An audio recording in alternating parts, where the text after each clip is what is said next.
بحر امامت و ولایت کا بحر عصمت سے ازدواج مبارک کہ ایک عمل ایسا امام نے ان 10 راتوں میں جو ذی الحج کی 10 راتیں ہیں مغرب اور عشاء کے درمیان ایک نماز کہ جو ان 10 راتوں میں پڑھنی ہے، یعنی 10 دن آپ نے نماز پڑھنی ہے، 10 دن اس لیے کہہ رہا ہوں کہ وہ در حقیقت 10 راتیں ہیں وہ۔ بسم اللہ الرحمن الرحیم بحر امامت و ولایت کا بحر عصمت سے ازدواج مبارک یعنی قسیم الجنت والنار کا خاتون جنت سے عقد مبارک اور قرآنی الفاظ میں کہوں تو یوں کہ سورۃ القدر کا سورۃ الحم سے ازدواج مبارک۔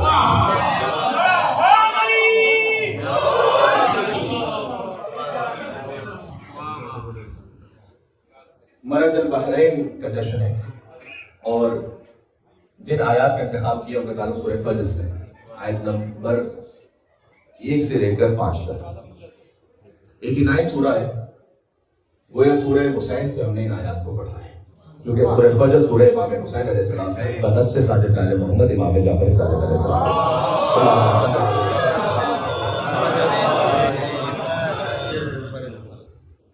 اس لیے کہ اس سورہ کا اختتام ان آیات پر ہے کہ یا ایتھا النفس المطمئنہ ارجعی الی ربک راضیۃ مرضیہ فادخلی فی عبادی وادخلی جنتی۔ ان آیات کی وجہ سے امام صادق علیہ السلام نے فرمایا کہ یہ سورہ امام حسین علیہ السلام ہے، راضیۃ مرضیہ۔ جس نفس سے خدا راضی ہو اسے مرضیہ کہتے ہیں، جو نفس خدا سے راضی ہو اسے راضیہ کہتے ہیں۔ بی بی فاطمہ تو زہرا کا لقب بھی ہے راضیہ اور مرضیہ۔ وہ بی بی جو خدا سے راضی ہو اسے راضیہ کہیں گے، جس بی بی سے خدا راضی ہو اسے مرضیہ کہیں گے۔ آج راضیہ اور مرضیہ بی بی کے عقد کا جشن ہے اس سے کہ جس کے پاس اللہ سبحانہ وتعالیٰ کی ساری رضائیں موجود ہیں۔ شب ہجرت بستر رسالت پر جس نے اپنے نفس کو بیچا اور مرضیہ پروردگار کو خرید لیا۔ تو عرض خدمت یہ ہے کہ گفتگو بہت طولانی بھی ہو سکتی ہے، لیکن اس وقت صحت و طبیعت اتنی اجازت بھی نہیں دے رہی کہ میں بہت تفصیل میں جاؤں، لیکن جشن کی خاطر آپ کی خدمت میں یوں حاضر ہوا ہوں کہ جن آیات کو ہم نے پڑھا ہے ان آیات کا تعلق جشن عقد بی بی فاطمہ اور مولا علی علیہ السلام سے بھی ہے اور ذی الحج کے ان 10 ایام سے بھی ہے جو شروع ہونے والے ہیں۔ ارشاد اقدس الہی ہے والفجر ولیال عشر، ایک فجر کی قسم اور 10 راتوں کی قسم۔ تفسیر قمی میں صادق آل محمد کی حدیث موجود ہے کہ 10 راتیں ذی الحج کی 10 راتیں ہیں، اگرچہ کہ اس کی ایک اور تعویل محرم کی 10 راتیں بھی ہیں، اور عین ممکن ہے کہ دونوں تفاسیر یا دونوں تعویل اپنے مقام پر درست ہوں، لیکن جو حدیث میں ہے تفسیر قمی میں وہ یہ ہے کہ ذی الحج کی وہ 10 راتیں جو کہ امام ابو ابراہیم موسیٰ بن جعفر الکاظم علیہ السلام نے یہ ارشاد فرمایا ہے کہ اللہ سبحانہ وتعالیٰ کو کوئی عمل صالح ذی الحج کی ان 10 راتوں سے زیادہ محبوب نہیں ہے۔ یعنی آپ کوئی عمل صالح انجام دیں جو ذی الحج کی 10 راتوں میں انجام دیں وہ سب سے زیادہ محبوب ہے اللہ سبحانہ وتعالیٰ کو، بجائے اس کے کہ باقی ایام میں انجام دیں۔ اس کی خاص اہمیت ہے، اور ان مومنین کے لیے کہ جو اس سال تمنا تو بڑی رکھتے تھے کہ حج پر جا سکیں، لیکن آخر میں حالات کچھ ایسے بن گئے سعودی گورنمنٹ کے ریگولیشنز کے چینج ہونے کی وجہ سے کہ وہ حج پر نہیں جا سکے، اور بڑی ڈس اپوائنٹمنٹ ہوئی بہت سارے مومنین کو۔ تو ان کی تسلی کے لیے بھی اور باقی اور مومنین کی تسلی کے لیے بھی ایک جملہ یہ عرض کر دوں کہ ایک عمل ایسا امام نے ان 10 راتوں میں جو ذی الحج کی 10 راتیں ہیں جو شروع ہونے لگی ان میں یہ بیان فرمایا ہے کہ اگر کوئی اس عمل کو انجام دے دے تو امام نے فرمایا کہ جتنے حاجی ان سب کے ثواب میں شریک ہوگا اپنے وطن سے اس عمل کو انجام دینے والا، اور وہ ہے مغرب اور عشاء کے درمیان ایک نماز۔ مغرب اور عشاء کے درمیان ایک نماز کہ جو ان 10 راتوں میں پڑھنی ہے، یعنی 10 دن آپ نے نماز پڑھنی ہے، 10 دن اس لیے کہہ رہا ہوں کہ وہ در حقیقت 10 راتیں ہیں وہ مغرب و عشاء کے درمیان، جن میں نیت نماز کی بڑی سادہ ہے کہ ذی الحج کی نماز پڑھتا ہوں قربتاً الی اللہ، اور تقریباً فجر کی طرح اس کا طریقہ ہے الحم کے بعد سورہ اخلاص اور ایک آیت ہے سورہ اعراف کی آیت نمبر 142، یہ ذہن میں رکھ لیجئے گا۔ اس کے کارڈز بھی اویلیبل ہوتے ہیں، آپ موبائل میں اسنیپ شاٹ بھی لے سکتے ہیں اس کا اور دیکھ کر بھی پڑھ سکتے ہیں۔ تو سورہ اخلاص کے بعد آپ اس آیت کو پڑھ لیں، سورہ اعراف کی آیت نمبر 142 پہلی اور دوسری رکعت میں، جس میں ذکر ہے ان 10 ایام کا۔ وَوَاعَدْنَا مُوسَىٰ 30 لَيْلَةً وَأَتْمَمْنَاهَا بِعَشْرٍ فَتَمَّ مِيقَاتُ رَبِّهِ 40 لَيْلَةً، کہ ہم نے وَوَعَدْنَا مُوسَىٰ 30 لَيْلَةً، ہم نے موسیٰ علیہ السلام سے 10 راتوں کا، پہلے کا 30 راتوں کا وعدہ کیا، اس کے بعد مزید 10 راتوں کا اس میں اضافہ کیا. فَتَمَّ مِيقَاتُ رَبِّهِ 40 لَيْلَةً، تو موسیٰ کے رب کا وقت جو وعدہ تھا وہ پورا ہو گیا 40 راتوں تک. وَأَصْلِحْ، اور اصلاح کرتے رہو، وَلَا تَتَّبِعْ سَبِيلَ الْمُفْسِدِينَ، اور خبردار فاسد لوگوں کا اتباع نہ کرنا. یہ جو آیت ہے سورہ اعراف کی آیت نمبر 142، اسے آپ پڑھ لیجئے انشاءاللہ. 10 راتوں کے عمل انجام دیں.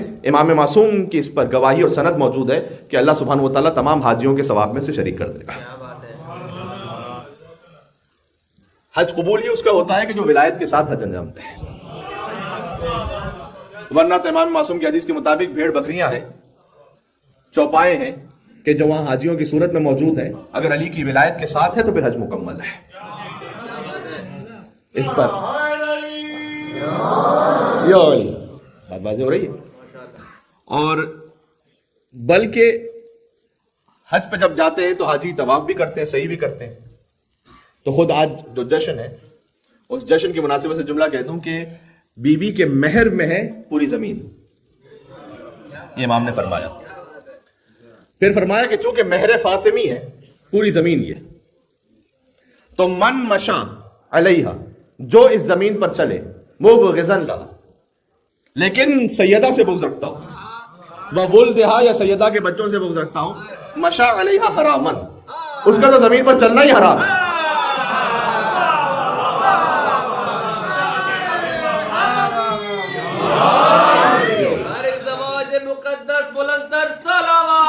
اللہم صلی علی محمد و علی محمد. اعلان تقوم الساعہ، امام نے فرمایا، اور یہ بات ہے قیامت تک کے لیے، قیامت تک کے لیے جو زمین پر چلے لیکن سیدہ سے بغض رکھتا ہو اس کا زمین پر چلنا حرام ہے. مجھ سے نہ پوچھئے گا کہ کیوں، یہ امام نے فرمایا ہے. یہ کسی شاعر کی شاعری میں نے نہیں پڑھی، کسی خطیب کی خطابت نہیں پڑھی، یہ امام کی روایت پڑھی ہے میں نے. اب اس کا مطلب ہے کہ جو سیدہ سے بغض رکھتے ہوئے یا ان کی آل سے کو بغض رکھتے ہوئے حج پر بھی چلا جائے تو وہ سمجھ رہا ہے کہ وہ طواف کرا جو زمین پر چل رہا ہے وہ حرام کر رہا ہے. وہ اگر بغض سیدہ کے ساتھ ہے تو صحیح میں جو چل رہا ہے نا زمین پر، اگر بغض کے ساتھ ہے تو اس کا چلنا زمین پر حرام. اعلان تقوم الساعہ، اس کی مثال بڑی واضح ہے کیونکہ زمین سیدہ کے مہر میں، یعنی اس کا مطلب ہے کہ ان کی ذاتی ملکیت ہے. تو جب ذاتی ملکیت، آپ کی جو ذاتی ملکیت ہو اس پر میں آ کر نماز بھی پڑھنے لگوں آپ کی اجازت کے بغیر، تو نماز غصبی کہلائے کہ وہ عبادت نہیں ہو رہی، وہ حرام ہو رہا ہے. تو جیسے ذاتی پراپرٹی کی بات واضح سمجھ میں آ جاتی ہے نا کہ میں آپ کے گھر پہ آپ کی اجازت کے بغیر نماز بھی نہیں پڑھ سکتا، وضو بھی نہیں کر سکتا جب تک آپ کی اجازت نہ ہو. تو جب تک سیدہ کونین کا اگر وہ بغض رکھ کے زمین پر وہ کام کرے تو زمین ہی مل کے سیدہ کونین سلام اللہ علیہ، لہذا اس کا چلنا حرام ہے. تو والفجر ولیال عشر، ایک تو یہ 10 راتیں ذی الحج کی 10 راتیں، دوسرا یہ کہ اس جشن سے متعلق ان آیات کا ربط کیسے بنتا ہے وہ بھی میں آپ کی خدمت میں عرض کر دیتا ہوں. تفسیر برہان کی روایت ہے بڑی لطیف. یہ جو قسم ہے نا، فجر کی قسم، 10 راتوں کی قسم، والفجر ولیال عشر والشفع والوتر، آڈ اینڈ ایون کی قسم، جفت اور طاق کی، واللیل اذا یسر، اور ایک رات کی قسم جو گزر رہی ہے. هل فی ذلک قسم لذی حجر، کیا ان قسموں میں صاحبان شعور کے لیے کوئی نشانی ہے یا نہیں ہے؟ ایک اس کا ظاہر ہے، باطن کیا ہے؟ باطن وہ ہے کہ جو امام نے فرمایا. میں نے عرض کیا ہے بار بار، کسی بھی آیت کا باطن ہم اپنے مزاج کے مطابق نہیں نکال سکتے جب تک کہ کلام اہل بیت نہ ہو. یہ بات ذہن میں رکھیے گا. یہاں ائمہ علیہ السلام کی قسم کھا رہا اللہ سبحانہ و تعالیٰ، اور اس خاص ترتیب سے ہے کہ اس ترتیب میں بھی ایک بڑا لطف ہے. امامت شروع ہے علی ابن ابی طالب سے، لیکن یہاں جو قسم شروع ہے وہ ہے حضرت مہدی سے. حضرت حجت سے قسم ہے اور یہ قسم جاری رہتی ہے مولا علی علیہ السلام تک. غور کیجئے گا. والفجر، امام نے کہا هو القائم المہدی، کہ حضرت حجت کی قسم، فجر سے مراد وہ ہے. ولیال عشر، اور 10 راتوں کی قسم. یہ 10 امام کون سے ہیں؟ اتنی لطیف تعبیر ہے. حضرت حجت سے پہلے جو امام ہے ان کا نام کیا ہے؟ امام حسن عسکری علیہ السلام. فرمایا من الحسن الی الحسن، اس حسن سے اس حسن تک 10 ائمہ کی قسم ہے. یہ امام کا کلام پڑھ رہا ہوں آپ کے سامنے میں. والفجر، حضرت حجت کی قسم. پھر ولیال عشر، سلسلہ امامت میں 2 حسن ہیں، 4 سلسلہ عصمت کو دیکھیں تو 4 محمد ہیں، 4 علی، 2 حسن، حسین بھی ایک ہے، فاطمہ بھی ایک ہے. لہذا من الحسن الی الحسن، ایک حسن سے، حسن عسکری سے حسن مجتبی تک ساری حجتوں کی قسم. اب بات کو نہ ضائع کیجیے گا جس جشن کے لیے آپ بیٹھے ہیں. والشف، 2 برابر کی ہستیوں کی قسم.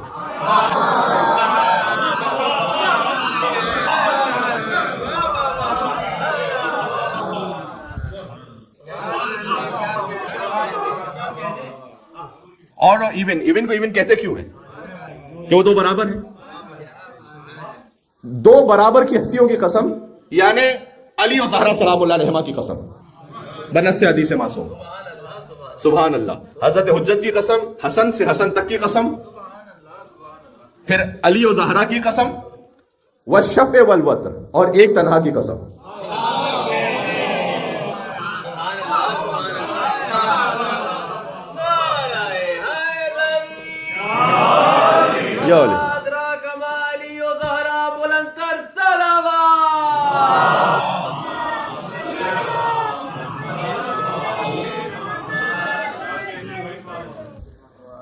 یا وہ محمود ہوتے ہوئے تنہا ہے، یا یہ محمد ہوتے ہوئے تنہا ہے. والوتر واللیل اذا یسر، اور اس رات کی قسم جو گزر جائے گی اور پھر صبح نمودار ہوگی، یعنی ظہور قائم کی قسم. امام نے فرمایا جو کہ جب صبح نمودار ہوگی تو والفجر، فجر ہے مہدی عجل اللہ تعالی فرجہ الشریف. الفی ذالک قسم الذی ہجر، اس کے بعد فرمایا کیا ان قسموں میں صاحبان شعور کے لیے کوئی علامت ہے یا نہیں ہے؟ یہ بات سمجھ میں آ رہی ہے؟ تاریخ یعقوبی اہل سنت تاریخ ہے، اس کی جلد نمبر 2 میں جملہ سرکار ختم مرتبت کا موجود ہے کہ بعض لوگوں نے جب آ کر کوئی سوال کیا تھا اس عقد کے بارے میں تو حضور نے فرمایا تھا کہ میں نے فاطمہ کو علی کے ازدواج میں نہیں دیا، اللہ نے فاطمہ کو علی بن ابی طالب کے ازدواج میں دیا. جی، جن لوگوں نے آ کے خاصگاری کی بھی اور اس لائق نہیں تھے کہ اس کے بعد گویا حضور کے غیظ و غضب کا سامنا کرنا پڑا اور پھر حضور منتظر رہے، یہاں تک کہ امام نے فرمایا ہے کہ یہ عقد زمین پر جب ہوا اس سے 40 دن پہلے آسمانوں پر ہوا. اور بہار الانوار میں علامہ مجلسی نے جلد نمبر 43 میں اس عقد کے بارے میں پوری تفصیل لکھی ہے، ایک کے بعد ایک روایت ہے کہ اس عقد کا ولی اللہ سبحانہ و تعالیٰ ہے. جی، اللہ اس کا ولی ہے، اس عقد کا ولی اللہ سبحانہ و تعالیٰ ہے. اللہ نے خود خطبہ پڑھا، علی و زہرا کا کسی وکیل نے نہیں پڑھا، ان کے خالق نے خود پڑھا ہے.